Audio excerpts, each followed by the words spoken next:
করে বলা নেই যে কিসের অবক্ষয়, বেলজিয়াম বা কঙ্গোর অবক্ষয়ও হতে পারে, কিন্তু আমরা ধরে নিচ্ছি এখানে বাংলা ও বাঙালির অবক্ষয়ের কথা বলা হয়েছে। এইটা নিয়ে বলতে গেলে যদি বলি অবক্ষয় হচ্ছে, তখন আমার মনে হয় যে না, উল্টো দিকেও অনেকগুলো যুক্তি আছে। যদি বলি অবক্ষয় হচ্ছে না, তখন মনে না না ওই দিকেও আরো অনেক কিছু বলার আছে। তাই এই বিষয়টা নিয়ে আমি হচ্ছি আনুষ্ঠানিকভাবে দ্বিধাগ্রস্ত, মানে অফিসিয়ালি কনফিউজড। সেই জন্য আমি দুদিকেই কিছু কিছু করে কথা বলবো। যেহেতু এটা বিতর্ক সভা নয়, আলোচনা সভা, আশা করি রসের কোনো হানি হবে না। দেখুন, আমি যদি বলি আমরা আজকে বাংলা ভাষাটাকে এমন জায়গায় নিয়ে এসেছি যে দুজন বাঙালি যারা ইংরেজি জানেন তারা যদি নিজেদের মধ্যে কথা বলেন, অনেক সময় ইংরেজিতেই কথা বলেন। এবং অচিরে আপনারা দেখতে পাবেন যে দুর্গাপুজোর প্যান্ডেলে ইংরেজিতে মন্ত্রোচ্চারণ হচ্ছে, ইংরেজিতে মন্ত্র পড়ে লোকে অঞ্জলি দিচ্ছে। এতে আপনারা বলবেন হ্যাঁ এটা একটু বাড়াবাড়ি বলছে, কিন্তু যুগটাকে ধরেছে ঠিকই। এই কথাটা আমি বলিনি, এই কথাটা বলে গেছেন বঙ্কিমচন্দ্র চট্টোপাধ্যায় আজ থেকে 150 বছর আগে। বঙ্গদর্শনে তিনি লিখছেন, আমি একটু বাদশাহ দিয়ে পড়ছি, লেখাপড়ার কথা দূরে থাক, এখন নব্য সম্প্রদায়ের মধ্যে কোনো কাজই বাংলায় হয় না। যদি উভয় পক্ষ ইংরেজি জানেন তবে কথোপকথন ইংরাজিতেই হয়। আমাদিগের এমনও ভরসা আছে যে অগৌণে দুর্গোৎসবের মন্ত্রাদি ইংরেজিতে পঠিত হইবে। আমরা আজকাল নিজেদের ছেলেমেয়েদের সম্পর্কে বলি, আরে একটা বাংলা বই পড়ে না, কত ভালো ভালো বাংলা আছে, আর তুই রূপকথা পড়, ঠাকুমার ঝুলি পড়। তা না, হ্যারি পটার পড়ছে। এই ঠাকুরমার ঝুলি যখন বেরিয়েছিল তার একটি ভূমিকা লিখেছিলেন রবীন্দ্রনাথ ঠাকুর। রবীন্দ্রনাথ ভূমিকায় কি লিখছেন? ঠাকুরমার ঝুলিটির মতো এত বড় স্বদেশী জিনিস আমাদের দেশে কি আর আছে? কিন্তু হায়, এই মোহন ঝুলিটিও ইদানিং ম্যানচেস্টারের কল হইতে তৈরি হইয়া আসিতেছিল। এখনকার কালে বিলাতের ফেয়ারি টেলস আমাদের ছেলেদের একমাত্র গতি হইয়া উঠিবার উপক্রম করিয়াছে। মানে সেই একই সুরে রবীন্দ্রনাথ তখন বিলাপ করছে। আমরা মাঝে মাঝে স্টেজে নয়, মাইকের সামনে নয়, নিজেদের মধ্যে আলোচনার সময় বলি, এই বাংলায় অবাঙালিরা এসে টাকা করে নিল, আর বাঙালিরা টাকা করতে পারল না। অবাঙালিরা যদি টাকা করে থাকে তাহলে তারা নিজেদের প্রতিভায় পরিশ্রমে অধ্যবসায় করেছে, এটা তাদের কৃতিত্ব। আর বাঙালিরা যদি না করে থাকে এটা তাদের অক্ষমতা। একদম এই সুরে প্রফুল্লচন্দ্র রায় তার আত্মচরিত, যা বেরিয়েছে 1937 সালে, তাতে লিখছেন, মারোয়াড়ি ও গুজরাটিরা সমস্ত ব্যবসা অধিকার করিয়া আছে। কোথায় টাকা উপার্জন করা যায় সে সম্বন্ধে তাহার যেন একটা স্বাভাবিক বোধ শক্তি আছে। যেখানেই সে যায় স্থানীয় আবহমান কালের ব্যবসায়ীরা প্রতিযোগিতায় পরাস্ত হয়। বাঙালিরা নিজেদেরকে শোচনীয় অবস্থার মধ্যে টানিয়া নামাইয়াছে। বাঙালিরা বাংলা ব্যবসা ক্ষেত্র হইতে ক্রমে ক্রমে বিতাড়িত হইতেছে। তারপর একটু বর্ণনা দিচ্ছেন যে বাঙালিরা 12টার সময় দোকান খোলে, অবাঙালিরা 7টা থেকে দোকান খুলে বসে থাকে, ইত্যাদি ইত্যাদি। রাজনারায়ণ বসু সেকাল আর একাল এই বইতে লিখছেন, সেই বই বেরিয়েছে আজ থেকে 150 বছর আগে। যা লিখছেন তার মানে হচ্ছে তখনকার একাল তখনকার সেকালের তুলনায় যাচ্ছে তাই পানসে আর নিরেশ। উনি বলছেন তখনকার একালের লোকগুলো সব দুর্বল, তাদের স্বাস্থ্যের কোনো দীপ্তি নেই। আর তখনকার সেকালের লোকরা লাঠি নিয়ে বাঘ মারতে পারত। একালের লোকরা কিরকম, তাদের চালচে ধরতে 40 অব্দি যেতে হয় না, তাদের 35-এ পায়ে তারা ধরে যায়। এই স্বাস্থ্যহানির অন্যতম কারণ হিসেবে উনি লিখছেন, এখন খাদ্যদ্রব্যের সঙ্গে কি ছাইভস্য মিশায় তাহার সেরূপ স্বাদু লাগে না। বিষবৎ দ্রব্য সকলও মিশায়, তাহা শরীরের পক্ষে অত্যন্ত অনিষ্টকর। এই আমরা ফাস্টফুড সম্পর্কে বা ভেজাল দেওয়া খাবার সম্পর্কে যা বলি, এই বইটা নিয়ে পণ্ডিত পার্থ চট্টোপাধ্যায়ের একটা আলোচনা আছে। তিনি বলেছেন যে এই অভিযোগগুলোকে, নালিশগুলোকে, কাঁদুনিগুলোকে যদি একটু ভাষা এদিক ওদিক করে দেওয়া যায় তাহলে লোকে ভাববে আজকে কেউ বলছে। এছাড়া যা বলছেন আমি সরাসরি উদ্ধৃত করছি না, স্কুলে প্রত্যেকটা স্কুলে স্রেফ মুখস্থর ওপর জোর দেওয়া হয়, কিছু বোঝানো হয় না। যুবক যুবতীরা বাবা মাদের আর শ্রদ্ধা করে না। পাড়ায় পাড়ায় লোকের জন্য বিপদে বুক দিয়ে পড়ার লোক আর খুঁজে পাওয়া যায় না। এবং বড়লোক বাড়ির মেয়েরা নিজের হাতে কোনো কাজ করে না, সব কাজ রাঁধুনিকে দিয়ে আর কাজের লোককে দিয়ে করায়। তাও তো রাজনারায়ণ বসু তখন লোককে দেখেনি যারা জোম্যাটো বা সুইগিতে ক্লিক করিয়ে খাবার আনিয়ে নেয়, তাহলে আরও কিছু লিখতেন।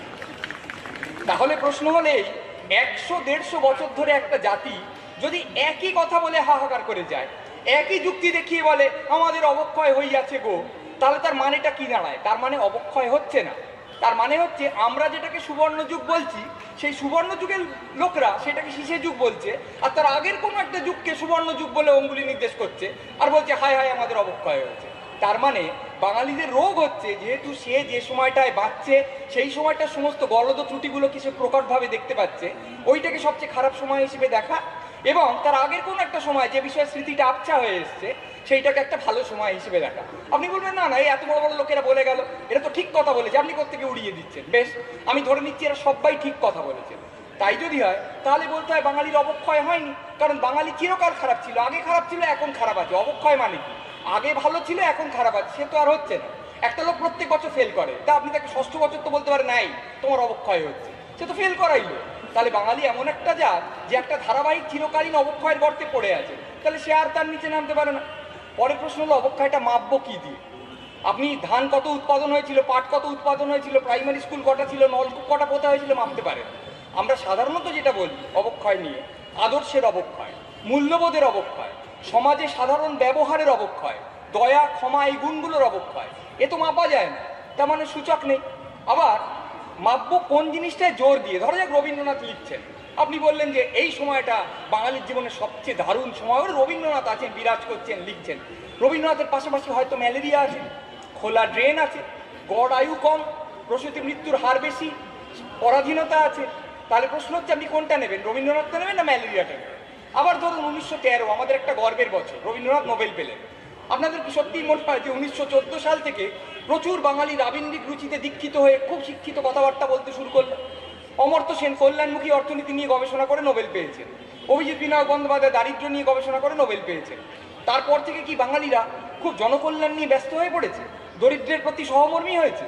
তাহলে আমরা অবক্ষয়টা মাপবো কি দিয়ে? কত বড় বড় মানুষ এইখানে জন্মেছে, নাকি সাধারণ মানুষের মধ্যে কত ছোট ছোট লোক আমাদের এইখানটায় ঘুরে বেড়াচ্ছে? তাই কোনোভাবেই আপনি যেদিকেই যাবেন দেখবেন যে অবক্ষয়টা চট করে মাপা যাচ্ছে না। কিন্তু এই সমস্ত কথা যে আমি বললাম, আমি বুঝতে পারছি আপনাদের কি মনে হচ্ছে, আমারও হতো, সেটা হচ্ছে এইসব তত্ত্বকথা উড়ে লাভ নেই। এই যে এখন এই মুহূর্তে আমরা আছি, চারপাশের যে বাংলাটা, সেটা দেখে কি আমরা শিউরে শিউরে উঠছি না? মানতেই হয় যে উঠছি। আমরা আড্ডা মারার সময় নিজেদের মধ্যে বলি, আমরা হাঁটার সময় নিজেদের মধ্যে আলোচনা করি, এমনকি একলা একলা হাঁটার সময় মাঝে মাঝে শিউরে উঠে ঘাড় নেড়ে ফেলি। তাহলে এই যে শিউরে ওঠা, এটা কি পুরোটা মিথ্যে?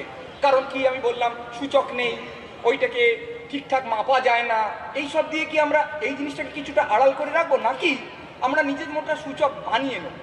ধরা যাক আজকে আমরা বললাম যে একটা সূচক হচ্ছে আত্মমর্যাদা, এটা মাপা যাবে না, কিন্তু ধরা যাক আমরা মনে করছি যে আমরা এটা বুঝতে পারি। আত্মমর্যাদা মানে কি? নিজের প্রতি মর্যাদা, নিজের কাজটার প্রতি মর্যাদা। এবার আপনারা সবাই একটা দৃশ্য কল্পনা করুন, সামনের সপ্তাহে সত্যজিৎ রায়ের একটা ছবি মুক্তি পাচ্ছে। আগের সপ্তাহে সত্যজিৎ রায় একটা রিয়েলিটি শোর মঞ্চে দাঁড়িয়ে আছেন, সঞ্চালক জিজ্ঞেস করছেন, মানিকবাবু কি রানের প্রশ্ন নেবেন, 4 রান না 6 রান? আর সত্যজিৎ মাথা চুকে বলছেন, তা একটা 6 রানের প্রশ্নই দিন। এইটা কল্পনা করা শক্ত। প্রশ্ন হচ্ছে অসুবিধে কোথায়? এটা কুইজ, এ তো ভালো জিনিস। সত্যজিৎ যাচ্ছেন, এটা ভাবতে আমাদের অসুবিধে হচ্ছে কেন? তার কারণ এই জায়গাটায় সিনেমাটাই একমাত্র জিনিস নয়, সিনেমাটাই প্রধান জিনিস নয়। তাই বিপণনের জন্যেও সত্যজিৎ ওই মঞ্চটায় যাবেন না, কারণ তাহলে এই শিল্পটার মর্যাদাটা ক্ষুণ্ণ করা হয়। সত্যই তো বিরাট মানুষ, খুব লম্বা ব্যারিটন ভয়েস, তরুণ মজুমদার, তপন সিংহ, অজয় কর, এই লোকদের কারোর বলার স্পর্ধা ছিল শুনুন না আপনার সিনেমার দারুণ বিপণন হবে? আজকাল তো ভিজিবিলিটি বলে একটা ব্যাপার আছে, টিভিতে দেখা গেলে জনপ্রিয়তা বাড়ে। একটা কাজ করুন, একটা গেম শোতে যাবেন, প্রথমে 1 মিনিটে কটা বেলুন ফাটাতে পারবেন আমরা দেখে নেবো, তারপর আপনার সিনেমাটা নিয়ে কিছু সাক্ষাৎকার হবে, একটু দিয়ে দেবেন। তারা কোনোদিন যেতেন? এটা কি হতে পারে? চুনি গোস্বামীকে কেউ বলতে পারতেন, দাদা বাঁধাকপির ফলনটা এবার খারাপ হয়েছে, এটা বাইট দিয়ে দিন না?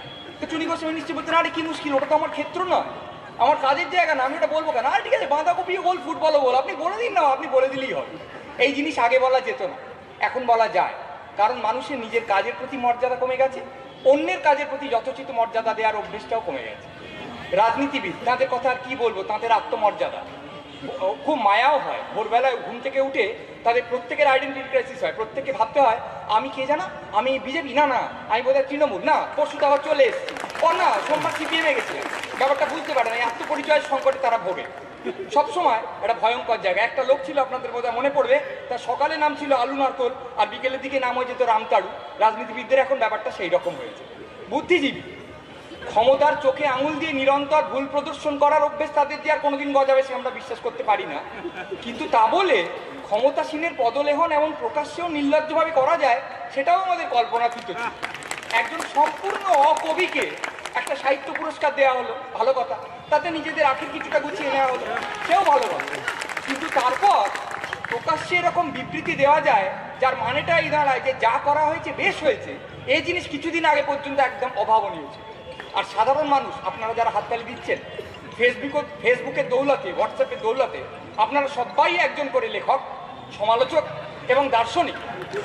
আগে অধিকারী ভেদ বলে একটা কথা ছিল, অধিকারী ভেদ কথাটা এখনো আছে, কিন্তু তার ব্যঞ্জনাটা আমরা বিস্মৃত হয়েছে। এই কথাটার মানে হচ্ছে যে জিনিসটা নিয়ে আমি চর্চা করি না, সেই জিনিসটা নিয়ে কোনো মতামত দেওয়ার অধিকার আমার নেই।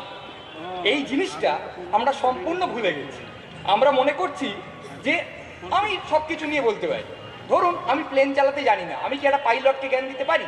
মেসি কিভাবে ফুটবল খেলবে আমি বলতে পারি? হ্যাঁ, ওইটুকখানায় বলতে পারি। আমার বন্ধুকে বলতে পারি আমার মেসিকে ভালো লাগে না, আমার এমবাপ্পেকে ভালো লাগে।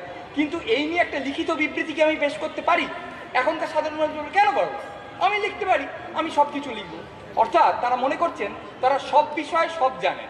তার মানে তারা জানেন না যে তারা জানেন না। এটা একটা ভয়ানক অজ্ঞতা, এটা একটা ভয়ানক না জানা, সমাজের পক্ষে একটা সাংঘাতিক ব্যাপার। এবং গণমাধ্যম, নামই খবরের কাগজ, তার অনলাইন সংস্করণ, একটা খবর অন্তর কি করে স্তন ও লিঙ্গের গঠন ভালো করবেন সে বিষয়ে চমৎকার পরামর্শ। এখন স্তন ও লিঙ্গ অত্যন্ত গুরুত্বপূর্ণ বিষয়, কিন্তু খবরের কাগজের পক্ষে সেটা ততটা গুরুত্বপূর্ণ কিনা, বা খবরের কাগজের পক্ষে আরও গুরুত্বপূর্ণ বিষয় ছিল কিনা যা তাকে সরবরাহ করতে হবে, সেটা আমাদের দেখতে হবে।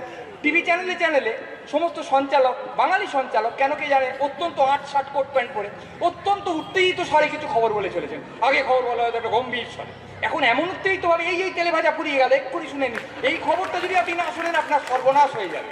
কেন না, এই খবরটা শুনে আপনি জেগে উঠুন, রেগে উঠুন এবং চেগে উঠুন, এইটা হচ্ছে তাদের স্লোগান।